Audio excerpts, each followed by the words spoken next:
Good morning students. ME 203 engineering materials जो subject है उसमें आज हम 2.3 जो टॉपिक है क्रिस्टलाइन स्ट्रक्चर उसके बारे में क्या करेंगे, स्टडी करेंगे। उससे पहले हम ये जान लें कि जो तो सॉलिड कितने प्रकार के होते हैं।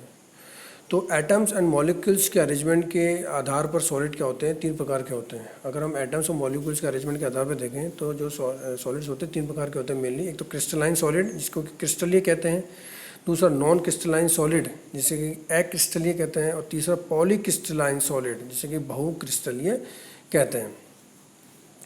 तो 3 तरह के सॉलिड हो गए, क्रिस्टलीय सॉलिड, नॉन क्रिस्टलाइन सॉलिड जिसको कि हम एमोर्फस भी बोलते हैं, और तीसरा है पॉलीक्रिस्टलाइन। तो हम जैसे जानते हैं कि जैसे कि अगर स्टीम, जैसे हम जानते हैं कि स्टीम है, स्टीम को अगर ठंडा किया जाए तो वाटर बनता है, और वाटर को अगर और ठंडा किया जाए तो क्या बनता है, आइस बनता है। तो जैसे जैसे हम टेम्परेचर क्या करते हैं, कम करते जाते हैं, वैसे वैसे जो एटम्स होते हैं वो जुड़ते जाते हैं और सॉलिड का रूप धारण करते जाते हैं। तो इसी तरह जब स्टीम को ठंडा किया जाता है तो उसके मॉलिक्यूल जुड़ के वाटर बनाते हैं, और उसको और ठंडा किया जाता है तो वो और एटम्स जुड़ करके क्या बनाते हैं, आइस, सॉलिड H2O बनाते हैं। तो इसका मतलब है कि जैसे जैसे टेम्परेचर कम होता जाता है वैसे वैसे सॉलिड क्या हो जाता है, फॉर्मेशन होता जाता है। तो type of the solid formation depends upon the rate of decreasing the temperature. हम जैसे जैसे टेम्परेचर को डिक्रीज करते जा रहे हैं वैसे वैसे क्या होता जाएंगे, डिफरेंट डिफरेंट सॉलिड्स बनते जाएंगे। तो अभी डिपेंड करेगा कि हम टेम्परेचर को किस रफ्तार से, किस रेट से क्या करते हैं, कम करते जा रहे हैं। तो जिस रेट से हम कम करते जाएंगे उस रेट से डिफरेंट डिफरेंट सॉलिड्स क्या होते जाएंगे, बनते जाएंगे।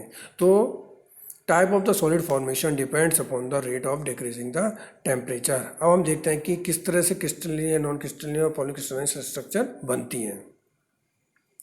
अगर हम क्रिस्टलाइन की बात करें तो जब सिस्टम को बहुत धीरे धीरे ठंडा किया जाता है तो मॉलिक्यूल्स और एटम्स वेल डिफाइंड ऑर्डर और शेप में होते हैं। जब किसी भी सिस्टम को क्या किया जाता है, धीरे धीरे ठंडा किया जाता है तो उसके मॉलिक्यूल्स, एटम्स क्या हो जाते हैं, जुड़ना चालू करते हैं और वेल डिफाइंड ऑर्डर के अंदर और शेप में होते हैं। तो this type of the solid is known as a single और मोनोक्रिस्टल। इस टाइप का जो सॉलिड होता है उसको हम क्या बोलते हैं, सिंगल और मोनोक्रिस्टल कहते हैं, और उसके बीच में कोई ब्रेक नहीं होता है। तो जब भी किसी सिस्टम को हम क्या करते हैं, धीरे धीरे ठंडा करते हैं तो उसके एटम्स को क्या हो जाता है, पूरा टाइम मिल जाता है जुड़ने का, और जो मॉलिक्यूलर एटम्स क्या हो जाते हैं, एक वेल डिफाइंड ऑर्डर और शेप में हो जाते हैं। तो इस तरह का जो सॉलिड बनेगा तो क्रिस्टल सॉलिड बनेगा, और उसको भी हम सिंगल और मोनोक्रिस्टल बोलते हैं, इसके अंदर कोई ब्रेक नहीं होता है। दूसरा नॉन क्रिस्टलाइन सॉलिड्स। जब सिस्टम को बहुत तेज़ी से ठंडा किया जाता है, बहुत तेज़ी से ठंडा किया जाता है तो मॉलिक्यूल्स और जो एटम्स होते हैं उनको टाइम नहीं मिल पाता प्रॉपर जुड़ने का। जो एटम्स होते हैं, मॉलिक्यूल्स और एटम्स होते हैं, उनको जुड़ने का प्रॉपर टाइम नहीं मिल पाता। तो मॉलिक्यूल्स और एटम्स जो होते हैं वेल डिफाइंड ऑर्डर और शेप में नहीं हो पाते हैं, क्योंकि टाइमिंग क्या है, बहुत कम है, बहुत तेज़ी से ठंडा किया जा रहा है, तो उनको टाइम ही नहीं मिल पाता। तो वो डिफरेंट ऑर्डर में, वो एक डिफाइंड ऑर्डर में नहीं होते, शेप में नहीं होते। तो इस टाइप के जो सॉलिड को हम क्या बोलते हैं, नॉन क्रिस्टलाइन सॉलिड, और इसको हम एमोर्फस भी बोलते हैं। इसी तरह अगर पॉलीक्रिस्टलाइन, अगर हम उसको और डिटेल में अगर डिस्टिंग्विश करें सॉलिड को, तो third one is the polycrystalline. तो जब सिस्टम को ना तो बहुत तेज़ी से ठंडा किया जा रहा है ना बहुत ही धीरे धीरे ठंडा किया जा रहा है, तो ऐसी स्थिति में क्या होते हैं, जो एटम्स होते हैं एक दूसरे से बाउंडेड तो होते हैं, ऑर्डरली बाउंडेड तो होते हैं, परंतु क्या होते हैं, एक सिंगल क्रिस्टल नहीं बना पाते हैं। मतलब जब सिस्टम को हम ना तो तेज़ी से ठंडा कर रहे हैं ना धीरे ठंडा कर रहे हैं, तो हमारे पास जो टाइम पीरियड होता है, ऐसी स्थिति में एटम एक दूसरे से बाउंड तो हो जाते हैं ऑर्डरली, बट वो क्या हो जाता है, एक सिंगल क्रिस्टल नहीं बना पाते हैं। मतलब उसके बीच में एक क्या हो जाता है, थोड़ा सा गैप हो जाता है, या ब्रेक भी बोल सकते हैं उसको होते हैं। तो ये बहुत सारे सिंगल क्रिस्टल से भी मिलकर के होते हैं, बने होते हैं, इसलिए जिन्हें कि अपन क्या कहते हैं, ग्रेन्स कहते हैं। तो इस टाइप के जो सॉलिड्स बनेंगे वो क्या होंगे, पॉलीक्रिस्टलाइन होंगे। तो इस तरह से 3 बेसिकली अपने डिफाइन कर दिया, क्रिस्टलाइन, नॉन क्रिस्टलाइन जिसको अमोर्फस भी बोल रहे हैं, और एक पॉलीक्रिस्टलाइन। पॉलीक्रिस्टलाइन का मतलब है कि उसमें ग्रेन्स, एक से ज़्यादा क्रिस्टल बन जाएंगे, ठीक है, जिन्हें कि ग्रेन्स भी कहते हैं। तो ये तो हो गए टाइप्स ऑफ सॉलिड्स। इसके बारे में अगर हम बात करें, प्रॉपर्टीज़ की अगर हम बात करें, अगर हम मान लीजिए कि पीरियोडिसिटी की प्रॉपर्टी की बात करें, तो सबसे पहले अगर क्रिस्टल लेते हैं अगर हम, तो क्रिस्टल के अंदर क्या होता है, सिंगल क्रिस्टल में पीरियोडिसिटी पूरे वॉल्यूम के अंदर होती है। अगर सिंगल क्रिस्टल लेंगे तो उसमें पीरियोडिसिटी क्या होगी, पूरे वॉल्यूम होगी। मतलब जो एक एटम का जो अरेंजमेंट होगा, आगे हम पढ़ेंगे यूनिट सेल के बारे में, तो जो यूनिट सेल होगी वो पूरे वॉल्यूम के अंदर क्या होगी, एक जैसी होगी, पीरियोडिसिटी के अंदर होगी। जबकि अगर हम पॉलीक्रिस्टलाइन की बात करें तो सिर्फ ग्रेन तक ही रहती है, मतलब पीरियोडिसिटी क्या होती है, सिर्फ ग्रेन तक ही होती है। और जबकि एमोरफस की बात करें अगर हम, तो उसमें क्या होती है, नो पीरियोडिसिटी नहीं होती, कोई रिपीटेशन नहीं होता उसके अंदर। तो क्रिस्टल के अंदर तो पीरियोडिसिटी होती है, एमोरफस के अंदर नहीं होती है, और पॉलीक्रिस्टलाइन के अंदर सिर्फ एक ग्रेन तक ही होती है। तो ये बात कर ली अपने पीरियोडिसिटी की। अब अगर हम बात करें ज्योमेट्रिकल शेप की, अगर हम बात करते हैं ज्योमेट्रिकल शेप की अगर हम बात करते हैं, तो क्रिस्टलाइन अगर स्ट्रक्चर की, सॉलिड की अगर हम बात कर रहे हैं, तो जो क्रिस्टल जो होते हैं, क्रिस्टल के अंदर एजेस, फेस और वर्टिसेस की संख्या क्या होती है, डेफिनेट होती है। जो क्रिस्टलाइन आता है, कोई भी क्रिस्टल का अगर हम एग्जांपल लेंगे तो उसमें एजेस भी होंगी, फेस भी होंगी, और वर्टिसेस की संख्या क्या होगी, डेफिनेट होगी। जबकि अगर एमोरफस की हम बात करें तो उसकी कोई क्या होती है, ज्योमेट्री शेप नहीं होती है, कोई ज्योमेट्री शेप नहीं होती है उसकी।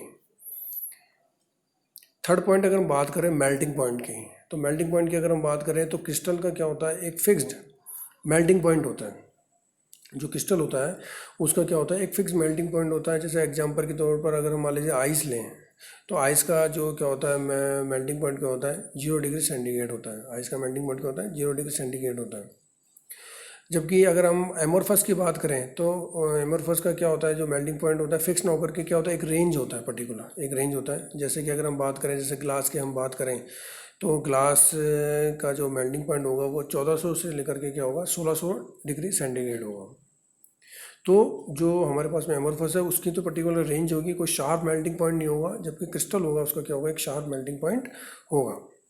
तो हमने ये डिफरेंट प्रॉपर्टीज़ जो है हमने डिस्कस करी है। तो पहले तो हमको ये क्लियर हो गया कि जो अगर हम ज़्यादा सॉलिड को डिस्टिंग्विश करते हैं डिफरेंट टाइप के अंदर, तो 3 तरह के हो गए, crystalline solid, non crystalline solid जिसको एमोरफस भी कहते हैं, और एक पॉलीक्रिस्टलाइन सॉलिड हो गया। तो 3 टाइप के हमारे पास में क्या हो गए, सॉलिड हो गए। तो हम तीनों को हमने बता दिया कि तीनों की जो किस तरह से तीनों का जो पैटर्न तैयार होगा वो किस तरह से तैयार होगा, उसकी जो प्रॉपर्टीज़ भी हमने बताई है। हम अगर ब्रॉडली अगर हम जस्ट सिंपल क्रिस्टल और नॉन क्रिस्टलाइन को अगर कंपेयर करें, क्रिस्टल और नॉन क्रिस्टलाइन को कंपेयर करें, तो हम इनको दोनों को क्या कर सकते हैं, कंपेयर कर सकते हैं। तो बेसिकली अगर हम जस्ट मोटे तौर पे बात करें तो सॉलिड एक तरह से 2 ही तरह के हैं बेसिकली। तो वैसे क्रिस्टलाइन सॉलिड और नॉन क्रिस्टलाइन सॉलिड, जिसको कि हम क्या कहते हैं, एमोरफस भी कहते हैं। तो अगर हम जस्ट इन दो को ही अगर कंपेयर करें, क्रिस्टलाइन और नॉन क्रिस्टलाइन को, तो हम ये पाते हैं कि दो अरेंजमेंट ऑफ द आइटम्स, जो जिस आधार पर हमने अभी स्टडी की है डिफरेंट प्रॉपर्टीज़ और इनके जो क्या कहते हैं, इनके पैटर्न या निर्माण के बारे में जो हमने स्टडी की है, उस आधार पर अगर हम स्टडी करें या डिस्कस करें, तो पहला पॉइंट ये पा सकते हैं कि the arrangement of the item in A periodically repeated pattern के अंदर। क्रिस्टल के अंदर क्या होता है, जो अरेंजमेंट का जो आइटम होता है वो क्या होता है, पीरियोडिकली रिपीटेड पैटर्न के अंदर होता है। जबकि अगर नॉन क्रिस्टलाइन की अगर बात करें तो नो सच रेगुलरिटी और arrangement is found in a non crystalline material. जो नॉन क्रिस्टलाइन जो मटेरियल है उसके अंदर कोई रिपीटेड पैटर्न नहीं मिला, कोई पीरियोडिसिटी नहीं मिल रही है, पहली बात। दूसरी बात, a crystalline solid can either be a single crystal or aggregate of many crystal separated by well defined boundaries. Well defined boundaries हो सकता है। तो क्रिस्टल एक सिंगल क्रिस्टल भी हो सकता है और एक से ज़्यादा एग्रीगेटेड और मैनी क्रिस्टल भी हो सकता है, जो कि वेल डिफाइंड बाउंड्री से सेपरेटेड है। और जो नॉन क्रिस्टलाइंस होते हैं, it's said to be polycrystalline भी एक इसका बोल सकते हैं, पॉलीक्रिस्टलाइन बोल सकते हैं, बट ये इसका एक आगे जाकर के एक विस्तृत रूप है। अगर इसे हम बोलें कि अगर हम बात करें जैसे इलास्टिसिटी ऑफ रबड़ की बात करें, the elasticity of rubber and the tendency of the glass to flow when subjected to over a long period of time, the particles are not fixed on a position. अगर हम लंबे time की बात करें, तो चाहे रबड़ की इलास्टिसिटी की बात करें, चाहे हम ग्लास की बात करें, तो इनमें एक प्रॉपर्टी होती है, क्या होते हैं, फ्लो होते हैं। मतलब अगर ये फ्लो होते हैं कंटिन्यूसली, तो अगर इनके अपन बहुत ही over long period of time देखें तो इनकी थिकनेस जैसे ग्लास की देखेंगे नीचे की तरफ, तो काफ़ी मोटे नज़र आएंगे हमको, और रबड़ की इलास्टिसिटी की वजह से भी उसमें ये गुण पाया जाएगा। तो ये प्रॉपर्टी सिर्फ नॉन क्रिस्टलाइन के अंदर होती है, क्रिस्टलाइन के अंदर नहीं होती। फ्लो की जो प्रॉपर्टी होती है ये किसके अंदर होती है, नॉन क्रिस्टलाइन के अंदर होती है, एमोरफस के अंदर होती हैं। तो ये बात हो गई इसके अंदर। अगर हम थर्ड पॉइंट की, जैसे हमने बात की थी कि जो क्रिस्टलाइंस होते हैं इनका मेल्टिंग पॉइंट क्या होता है, शार्प होता है। इनका मेल्टिंग पॉइंट क्या होता है, बिल्कुल शार्प होता है कि एक पर्टिकुलर पॉइंट है कि इस पर ये मेल्ट होगा मेटल। जबकि अगर हम नॉन क्रिस्टलाइन की अगर हम बात कर रहे हैं तो इसकी कोई पर्टिकुलर शार्प मेल्टिंग पॉइंट नहीं है, एक पर्टिकुलर रेंज होगी। जैसे कि अभी हमने ग्लास के बारे में बात की थी 1400 से 1600 डिग्री सेंटीग्रेड, जबकि हमने आइस की इधर बात की तो वो कितना 0 डिग्री सेंटीग्रेड। तो क्रिस्टलाइन सॉलिड का तो जो मेल्टिंग पॉइंट होगा बिल्कुल शार्प होगा, जबकि जो नॉन क्रिस्टलाइन होगा उनका मेल्टिंग पॉइंट क्या होगा, शार्प नहीं होगा। अगर अनदर पॉइंट की बात करें, जैसे क्रिस्टलाइन है, तो अगर इसको हम कट करेंगे तो एक रेगुलर कट होगा, ठीक है। अगर हम कहीं से कट करें मेटल को तो बिल्कुल एक रेगुलर कट दिखेगा, बिल्कुल पैटर्न दिखेगा कट होने का। जबकि हम नॉन क्रिस्टलाइन जैसे कांच है, इसको अगर कट करेंगे तो क्या होगा, इरेगुलर क्या होगा, कट होगा। तो जो क्रिस्टलाइन सॉलिड है उसमें रेगुलर कट मिलेगा, किसी मेटल को आप कट करेंगे तो रेगुलर कट मिलेगा, जबकि नॉन क्रिस्टलाइन है उसके अंदर अपन को क्या मिलेगा, इरेगुलर कट मिलेगा। अनदर प्रॉपर्टी की बात कर रहे हैं तो जो नॉन क्रिस्टलाइन जो हमारे पास में एमोर्फस टाइप के जो सॉलिड है दैट इज, उनके अंदर क्या होता है, आइसोट्रॉपिक प्रॉपर्टीज़ होती हैं, आइसोट्रॉपिक प्रॉपर्टीज़ होती हैं। जबकि अगर हम बात करें क्रिस्टलाइंस के अंदर तो क्या होते हैं, एन आइसोट्रॉपिक प्रॉपर्टीज़ होती हैं। आइसोट्रॉपिक का मतलब होता है उसकी जो प्रॉपर्टीज सभी डायरेक्शन के अंदर क्या होती है, सेम होती हैं। तो नॉन क्रिस्टलाइन तो आइसोट्रॉपिक टाइप के होते हैं, और जो क्रिस्टलाइन होते हैं वो क्या होते हैं, एन आइसोट्रॉपिक टाइप के होते हैं। अब अगर इसके एग्जांपल्स की अगर हम बात करें क्रिस्टलाइंस के, तो इसके एग्जांपल्स जैसे देखिए क्वार्ट्ज हैं, डायमंड है, आइस है, ये क्या इसके एग्जांपल है। एलम है, इसको हम बोल सकते हैं, ये इसके एग्जांपल। कभी कभी जैसे शुगर के जो छोटे छोटे स्मॉल कैंस है वो भी क्या है, एक क्रिस्टलाइन के एग्जांपल है। जबकि हम नॉन क्रिस्टलाइन के अगर हम एग्जांपल दें तो इसके एग्जांपल्स हम बता सकते हैं, रबड़ हो गया जैसे इसका एग्जांपल्स, ग्लास हो गया इसका एग्जांपल, लेदर हो गया, ये इसके एग्जांपल्स हो गए। एक इंपॉर्टेंट पॉइंट नॉन क्रिस्टलाइन के लिए ये भी है कि जो amorphous material are intermediate between the liquids and solids. ये क्या होता है, लिक्विड और सॉलिड के बीच की क्या होती है, एक तरह से अवस्था होती है। अब जैसे ग्लास है तो वो सॉलिड, बट वो क्या होता है, कंटिन्यूसली उसके अंदर फ्लो की प्रॉपर्टी है। अगर लॉन्ग टर्म पीरियड के अंदर देखें तो थिकनेस क्या हो जाती है, नीचे की तरफ बढ़ जाती है। तो amorphous materials are intermediate between the liquids and solids. तो ये डिफरेंट डिफरेंट एग्जांपल्स हैं टाइप्स ऑफ सॉलिड्स के, जो हमने अभी डिस्कस किए कि भाई सॉलिड दो तरह के हो गए ब्रॉडली, तो क्रिस्टलाइन और नॉन क्रिस्टलाइन, जिसको कि एमोर्फस भी बोल रहे हैं अपन। तो ये क्रिस्टल स्ट्रक्चर्स ऑफ मेटल के बारे में एक अपन ने क्या किया, ब्रीफ डिस्कशन किया। तो इस आधार पर अगर हम देखें तो कोई भी जो सॉलिड होगा वो या तो क्रिस्टलाइन होगा या फिर नॉन क्रिस्टलाइन होगा। इसके आगे हम क्या करेंगे, क्रिस्टल स्ट्रक्चर के बारे में क्या करेंगे और स्टडी करेंगे।